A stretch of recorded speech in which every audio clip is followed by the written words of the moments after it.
primeiro lugar, gostaria muito de agradecer em nome do grupo de ter aceitado o convite, ter conseguido aí um tempinho na sua agenda para vir falar com a gente. A gente sabe que as agendas cada vez mais difíceis. É uma honra enorme para o grupo ter você aqui falando pela primeira vez diretamente com a gente. Eu tenho um diálogo lá com a Lê.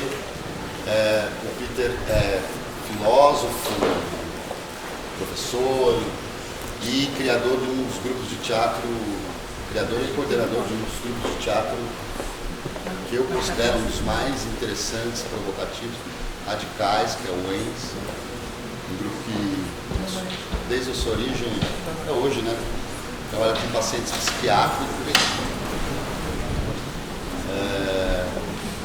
Enfim, dispensa apresentações, a gente apresenta só porque está registrando. E eu não vou enrolar muito mais, vou já passar a palavra para ele. E a gente segue aí, se você quiser, eu vou controlando o tempo, mas você que não, tá? Mais uma vez, obrigado.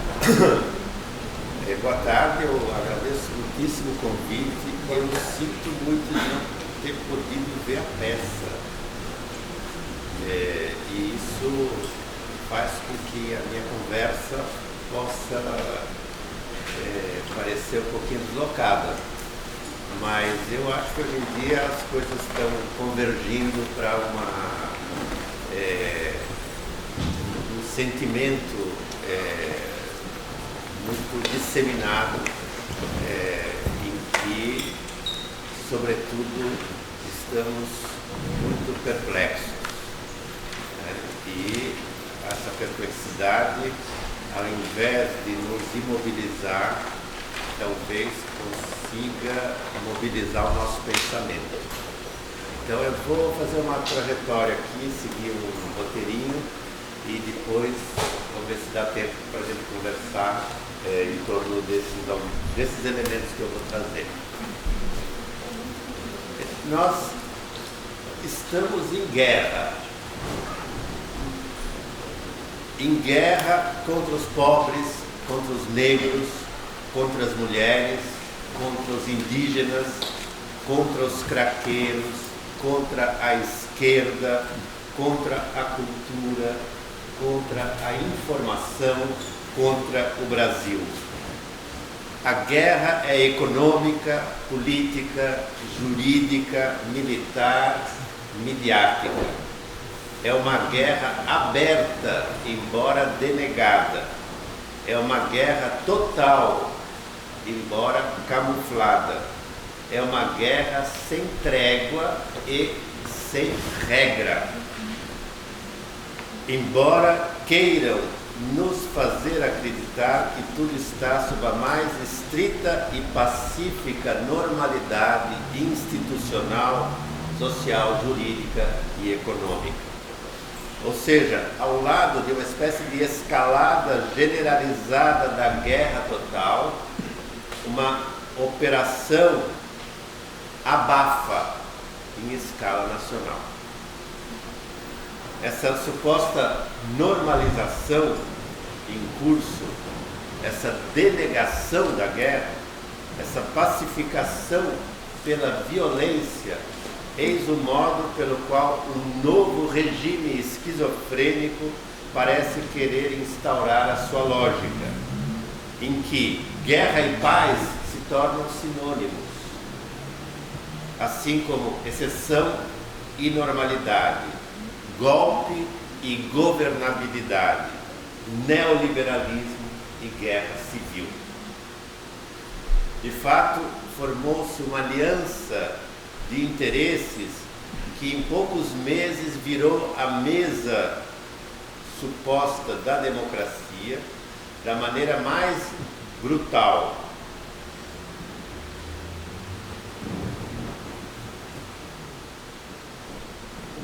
Há, portanto, um componente para quem se vê afetado diretamente por essa guerra, de uma espécie de cólera contra um revanchismo que vai destruindo dia a dia, o pouco que se havia conquistado nos últimos anos. Há uma sede de dilapidação, um desejo de extermínio vindo do conluio de várias máfias que se aliaram nessa política de terra arrasada. Ou seja, se a cada dia parecemos mais vencidos, a derrota tem ao menos esta vantagem: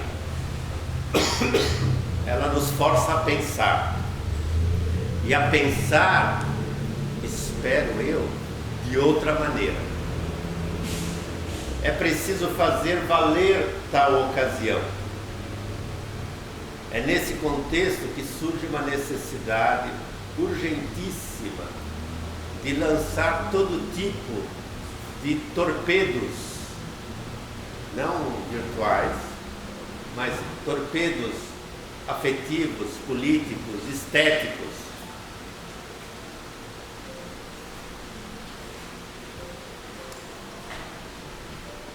que expressem a urgência de reagir contra essa guerra.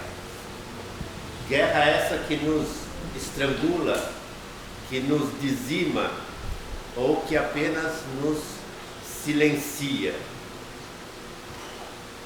Somos obrigados a formular novas ideias em meio a essas batalhas concretas. E isso eu digo, novas ideias junto aos secundaristas que alguns anos atrás se levantaram, junto aos indígenas que estão cada dia concretamente mais ameaçados na demarcação de seus territórios, junto às mulheres negras que se veem assassinadas, e a Marielle foi apenas uma das expressões desse massacre. Ou seja, é preciso romper um silenciamento a que fomos submetidos e a que fomos reduzidos com o sequestro absoluto da mídia nacional e dos veículos de comunicação, que contribuíram a construir uma espécie de unanimidade silenciada, esvaziada, idiotizada. É uma espécie de unidade pacificadora de cunho policialesco. Então, eu diria, e eu sou muito grato por encontros desse tipo, não é? Que reúne gente que está numa certa batalha, ao mesmo tempo vital, estética, de pensamento. Como fazer proliferar uma outra sensibilidade nesse momento? Eu acho que é uma questão assim, a mais difícil de ser pensada. Fazer proliferar uma outra sensibilidade, muito distante disso,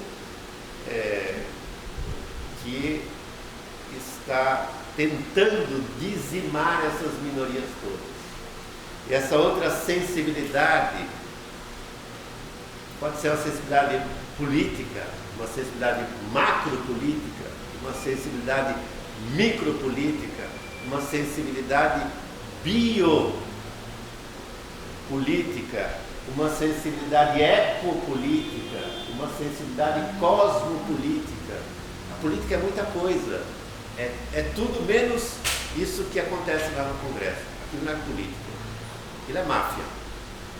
Tem que pensar a política fora das instituições que se dizem representantes de alguma coisa. Elas não representam absolutamente nada, não seus interesses minoritários, e seria bom que a gente se descolasse um pouco da ideia de que política é representação institucional.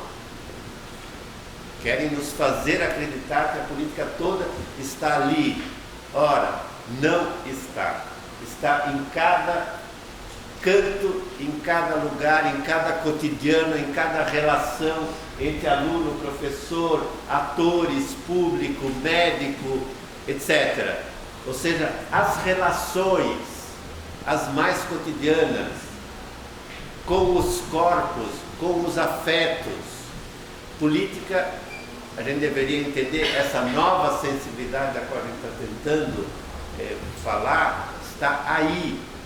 Cada corpo, cada conjunção de corpos, cada coletivo é um foco de engendramento de uma nova sensibilidade. Por isso eu sou tão sensível e valorizo tanto esses espaços que às vezes são desvalorizados porque são minúsculos. Eu mesmo, ele falou, eu trabalhei, ainda continuo, um pouco menos agora, mas por mais de 20 anos numa companhia de teatro com malucos, doidos, fazendo teatro. Né? E por quê? Por que fazer teatro com doido? Primeiro, por que fazer teatro? A Rosa não tem porquê, ele tem vontade, ele tem desejo, ele tem gana, porque isso faz a vida se expandir, porque isso produz afetos que se expandem para além desse grupo ou dessa atividade. Né? Tem um efeito de disseminação de nova sensibilidade.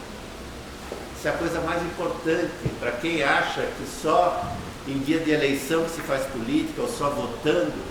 A meu ver, essa política do sensível, do corpo, do coletivo, essa capacidade de afetação que pode ter uma ação, por minúscula que seja, desde que ela não fique trancada em si mesma, desde que ela consiga disseminar, se propagar, ter um efeito de contágio que é absolutamente essencial hoje em dia e que não passa necessariamente pelos robôs da internet. O contágio é outra coisa, né? Um contágio de atmosfera, de afetividade, de sensibilidade, um contágio de imaginação. Então, sim, por 20 anos estava com os loucos, mas eu sabia que aquilo não era uma terapia para eles, era com eles um modo de redesenhar a relação entre loucura e normalidade no nosso imaginário social, que é a tal ponto brutal com os loucos que eles não fazem parte da nossa suposta cidadania, né? E então eu não quero falar daquela experiência, eu queria mais me referir ao desafio que se coloca para nós hoje. Claro, além desses que foram evocados pelo Tales,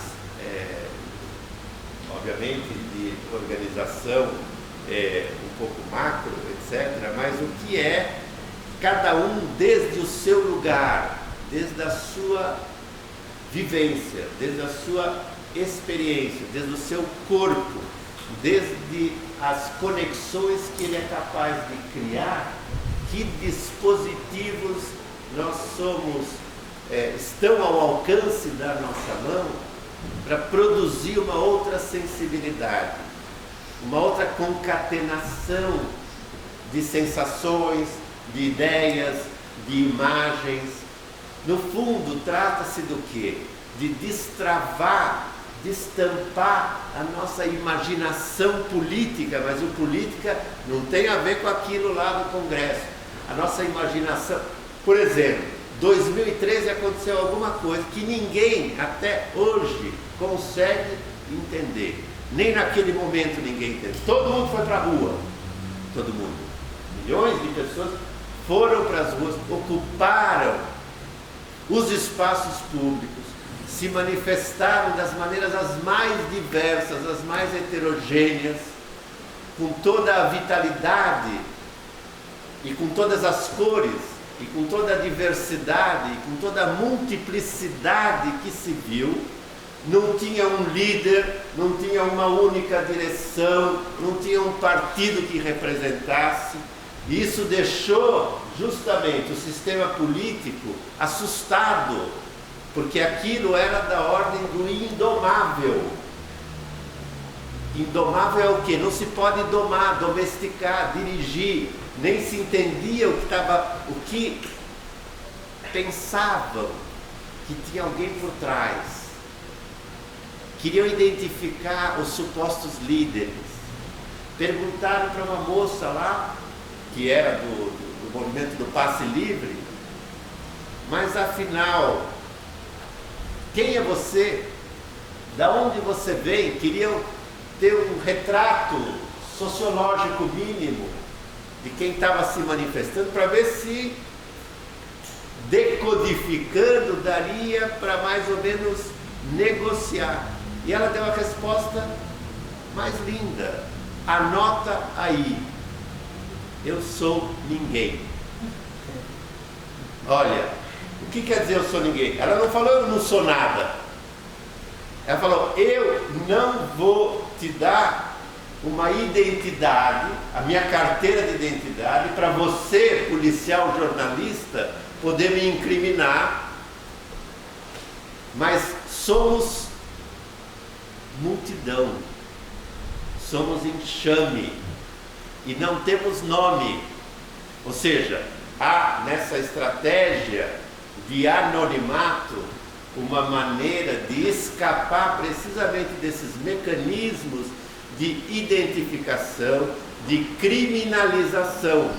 Então é óbvio que resolveu-se proibir a máscara, esse modo de despistar a polícia, né? De despistar essa pergunta: quem é você?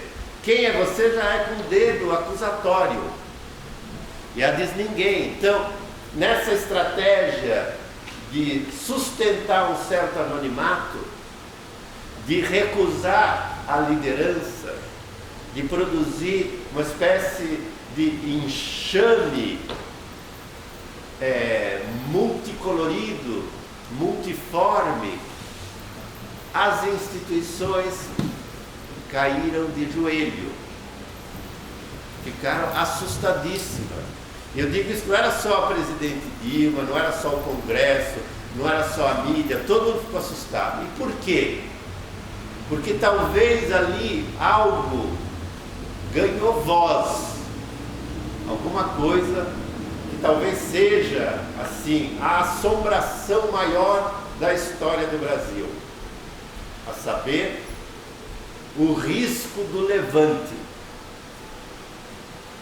da revolta, da insurreição ou da revolução, como vocês quiserem. Há algo nesse destampe. Eu entendo um pouco assim. O que aconteceu ali foi o gênio escapou da garrafa. O gênio escapou da garrafa onde ele estava preso. E o gênio, vou entender assim, não como o gênio do mal. É o gênio do mal para os poderes, mas é essa potência de insurreição que está por toda parte e que foi por anos, décadas, séculos, calada, silenciada, estrangulada, aprisionada, encarcerada, torturada, o que vocês quiserem. E ali destampou-se alguma coisa. O que se destampou ali? Uma espécie de imaginação política veio à tona e pôde desenhar, ou pelo menos expressar, desejos múltiplos. Era uma história, sei que pode parecer que eu estou delirando, assim como os doidos com quem eu trabalhei, e seria lindo se eu conseguisse isso, porque eu acho que eles são muito mais antenados do que os ditos normopatas que conduzem nossas vidas. Mas eu estou convencido de que esse destampe da imaginação política, que por alguns dias assombrou o Brasil, ali expressaram-se desejos antes inconfessáveis. Sabe qual é o problema do desejo? É que é difícil negociar com ele. Reivindicação é diferente. Sei lá, caminhoneiros reivindicam alguma coisa, o governo vai lá e negocia. Então tá, em troca do final da greve eu abato tanto no imposto sobre o diesel. dá para negociar. Com o desejo não se negocia. Por quê? Porque o desejo quer cada vez mais, felizmente. O desejo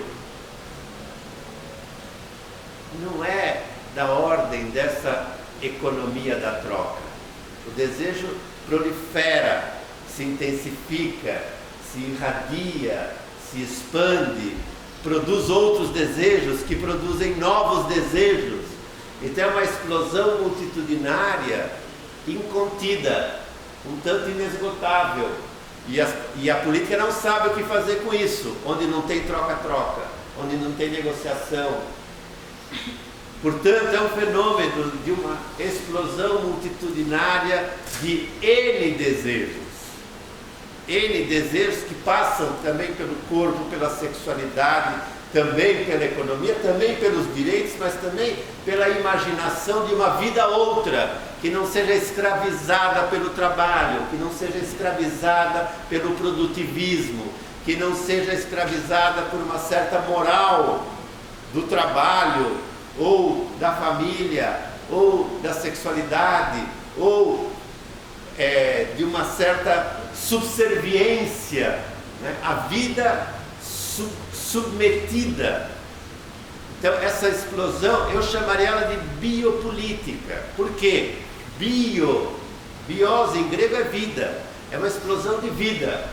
Então é a vida coletiva pedindo passagem para outras rotas que pareciam até então impedidas, interditadas. Ou seja, talvez chegou-se a um ponto em que os corpos disseram basta, basta.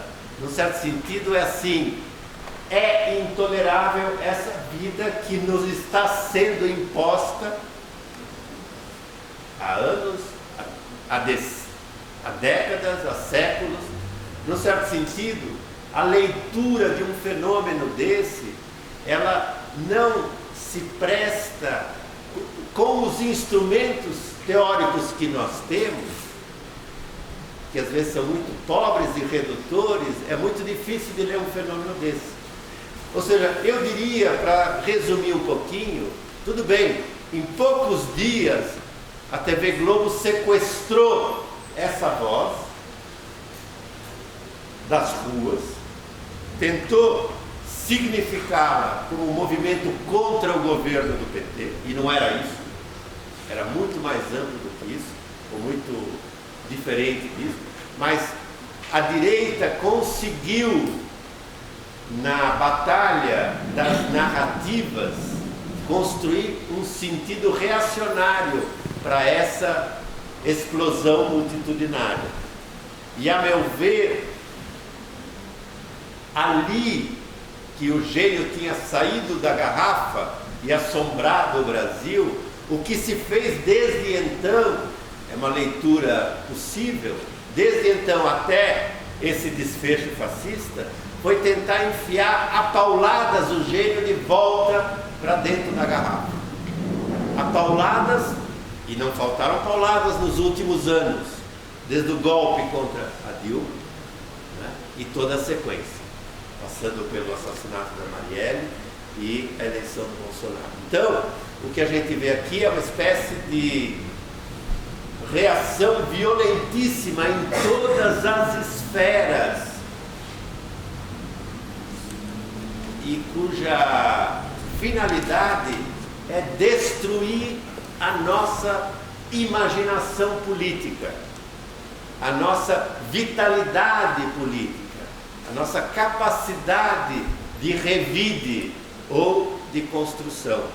Eu diria assim, eu vou fazer uma fala curta, que aí dá para a gente conversar um pouquinho, depois eu vou ter que sair. Eu diria muito brevemente que junho de 2013, alguns de vocês eram muito crianças, mas acho que vários outros não, e alguma memória fica, né? Mas junho de 2013, ou seja, essa espécie de explosão multitudinária que tomou as ruas de um modo horizontal, não vertical, um partido, uma bandeira levando todo mundo atrás de um líder. Não era isso. A coreografia política mudou muito naquele momento. Inventou-se outro modo de se expressar, de expressar os desejos, de se manifestar, de se articular. A meu ver, junho de 2013 não acabou. Melhor dizendo, junho de 2013 está por vir. E, a meu ver, em qualquer lugar, em qualquer ponto, pode ser uma escola, pode ser um teatro, pode ser uma favela, um mocó, uma usina, não tem mais como antigamente o grande lugar da revolução, o lugar principal. Antigamente era uma fábrica, os proletários, etc. Hoje em dia, todo o desenho social se alterou.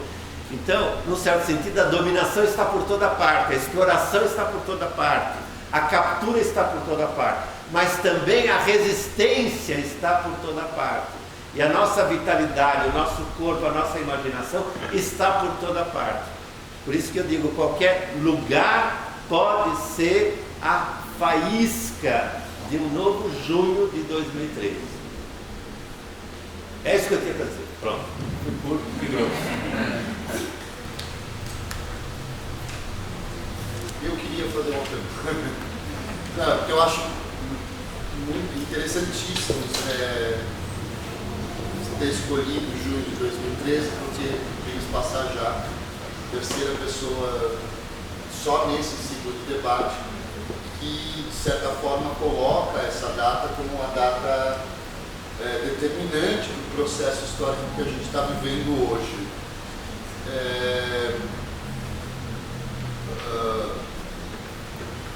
E de fato, lembrando a gente que estava lá e tal, era realmente isso assim. Agora, o que realmente me preocupa e de certa forma me põe muito a pensar é o quando e o como tão rapidamente essa insurgência que aconteceu lá em junho foi cooptada. Eu acho que isso foi mais inesperado, ou quase tão inesperado quanto a própria insurgência. De repente isso se transformou numa manifestação contra Dilma que desembocou no impeachment. E isso tudo sendo feito na nossa cara e a gente não percebeu que mesmo nós que estávamos lá no meio da coisa, a gente não percebeu que eles estavam rapidamente distorcendo isso, grupos que a gente nem tinha ouvido falar, porque foi aí que o MBL ficou forte, esses grupos da direita, ou adeptos da extrema-direita, foi tudo aí nesse momento que eles ficaram fortes. De repente, muito rapidamente.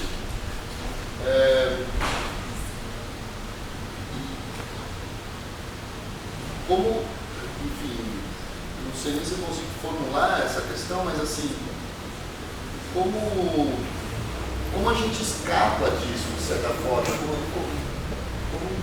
você vê se há uma possibilidade de a gente ficar mais atento ou esperto o mais tempo possível. Eu posso juntar também? Eu também gostaria de saber, na sua opinião,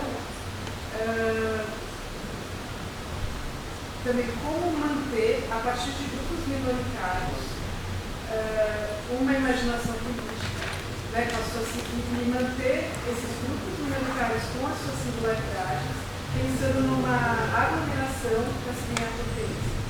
Assim, qual o caminho que poderia ser possível?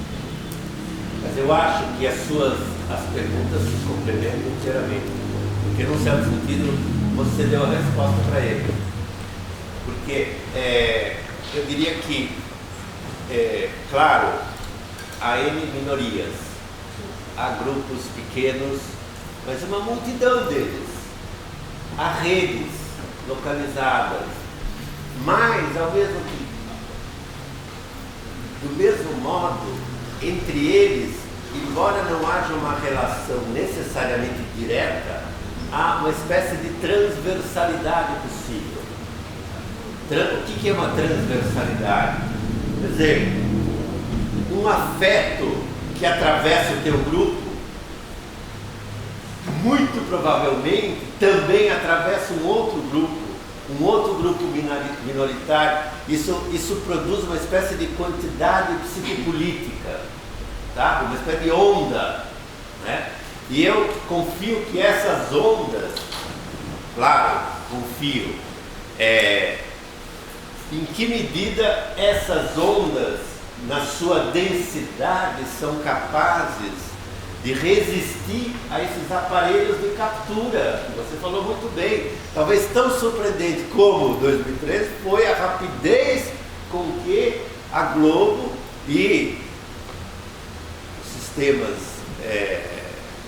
paralelos conseguiram redirecionar o movimento. Que ele não tinha uma direção, ele tinha múltiplas. De repente, significaram essa energia toda numa única direção. Então foi uma captura do sentido dessa insurgência. E talvez a gente precisasse também, além dessa transversalidade, que talvez a gente pudesse investir mais nela. Investir mais quer dizer, bom, pensar em que medida se conectam essas iniciativas todas, que dispositivos concretos a gente tem para investir nessas conexões. Não é para juntar tudo, e nem é para aglomerar tudo, mas para investir libidinalmente nessas conexões. Ter tesão em vez de expandir-se uma onda. É uma questão de tesão. Tem na política algo de que ninguém fala, mas quem teve em 2013 e sentiu no corpo a corpo a multidão na rua, não pode esquecer que transformação que aquilo produziu no corpo, na sensação, na afetividade, no tesão de sair para a rua. A gente esqueceu o que é isso. Sair para a rua não é sair para uma balada, tá lindo a balada, mas sair para a rua, uma multidão, expressar com uma certa liberdade, não é só carnaval onde está tudo policiado, não, é outra coisa, né? Porque carnaval então tá, daqui até lá faça o que quiser. É outra coisa, essa espécie de tesão do corpo a corpo, nessa heterogeneidade, isso a gente esqueceu o que é. E acho que ele deveria retomar esse espaço da rua, esse tesão pela rua, porque a gente está numa cidade em que a rua é o que dá mais medo, é um lugar de passagem, é a ser evitado.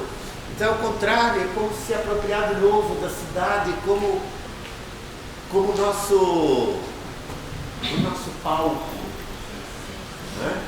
E eu entendo que talvez a gente devesse investir mais, sim, nesses dispositivos de disseminação das ondas e das conexões entre as minorias. Você sabe o que impressiona? Por exemplo, quando a Marielle foi assassinada, é inacreditável o que aconteceu, porque, num certo sentido, não foram apenas as mulheres que ficaram chocados, não foram apenas os negros, não foram apenas os favelados, não foram apenas as lésbicas. Criou uma espécie de onda de comoção que extrapolou muito as categorias que ela poderia representar. Então esse tipo de... a Marielle hoje é um nome que transversaliza o Brasil. Virou um pequeno emblema que faz sentido para milhões e milhões de pessoas, né? A gente teve o privilégio a nossa editora N-1 teve o privilégio de publicar a dissertação da Marielle, né? Que é sobre a favela onde ela morava, que é sobre as UPPs que estavam planejando fazer ali, e num certo sentido a dissertação dela é uma descrição da cena do crime do qual ela seria vítima, uma espécie de antevisão Ela fez uma análise do lugar onde ela seria assassinada e as razões pelas quais ela seria assassinada, né? Que é essa conjunção polícia, milícia, etc. Agora, a comoção não é só no Brasil. Quase todas as cidades europeias estão abrindo ruas chamadas Marielle Franco. Ou seja, ela extrapolou em quadro nacional. Então, isso é uma espécie de afeto transversal que percorre regiões e camadas e territórios insuspeitados, né? Agora, eu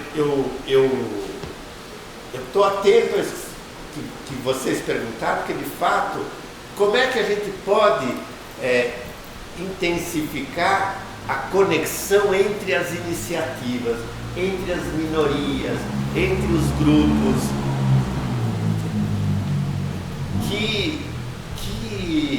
né? Por exemplo, nos anos 60, 70 tinha as rádios livres que tentavam driblar o sistema, o monopólio, né, da comunicação. Hoje em dia vocês dizem, não, tem internet. Eu não sei o quanto a internet em parte faz às vezes do que anteriormente eram as rádios livres, ou se tem outros mecanismos a serem inventados. Eu não tenho resposta, mas eu tenho a convicção de que a nossa capacidade de invenção de novos modos de fazer, ela é inesgotável. Se ela, nas últimas décadas, tem sido, aliás, o capitalismo é isso, o que ele suga de nós? A nossa imaginação. Ele suga o nosso sangue, o nosso suor, mas também a nossa inteligência, a nossa criatividade, a nossa imaginação, os nossos sonhos, né? O capitalismo é onívoro, ele entra dentro do nosso inconsciente, ou seja, de algum modo, as nossas armas, parte delas está em nós, digo, na nossa inteligência, na nossa criatividade, na nossa capacidade de inventar novas armas, que a gente não sabe quais são. Então, eu diria, não tem uma resposta pronta, mas tem, pelo menos, tem uma espécie de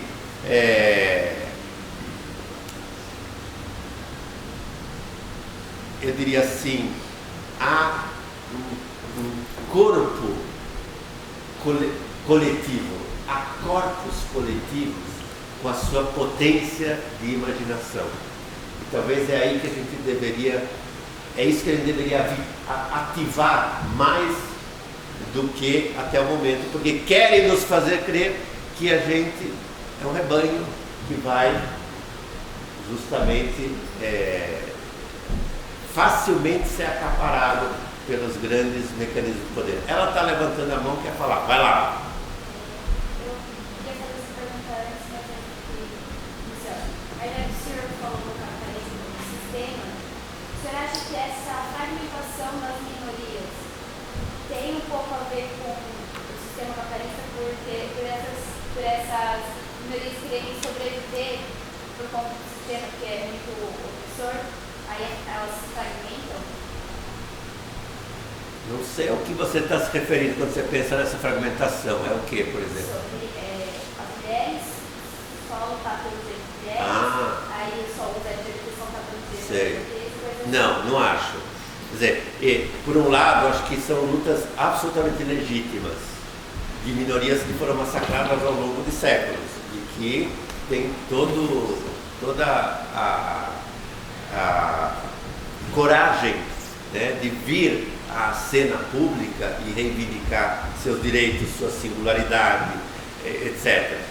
Mas, se cada faixa se isola na sua reivindicação segmentar, aí a gente nem tem como começar. E, a meu ver, ao lado dessa singularidade a ser defendida, mas há também, digamos, não só contaminação, contágio, conjugação. Sei lá, por exemplo, na luta das mulheres tinha lá um brado Lula livre. Lula livre. Aí algumas mulheres reclamavam, não, as mulheres estão fazendo uma manifestação em favor de um homem. Outros disseram, não, mas é uma conjugação de lutas, né? Tem de tudo. E tem uma pluralidade de visões, são perspectivas, né? Mas eu acho muito difícil dissociar a luta dos indígenas hoje da luta dos negros, da luta das mulheres, da luta dos trans, dos LGBT, QI, não sei o quê. É muito difícil dissociar e é perigoso dissociar inteiramente. Ao mesmo tempo, não é para juntar tudo e submeter tudo a uma visão unitária, porque isso esmaga precisamente essa pluralidade. Eu não sei se eu respondi a tua pergunta, acho que não. Mas eu acho, se a pergunta tua foi que é o capitalismo que faz essa fragmentação, eu não acho que isso é uma fragmentação. Eu acho que é o levante totalmente legítimo de vozes secularmente silenciadas. A questão é como elas ressoam entre si e que tipo de conexão elas conseguem entre si, que ao mesmo tempo preserve a singularidade, mas possam fazer coro na hora de enfrentar um coiso como esse.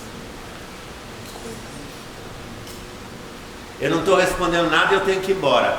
Então, foi um prazer e até a próxima.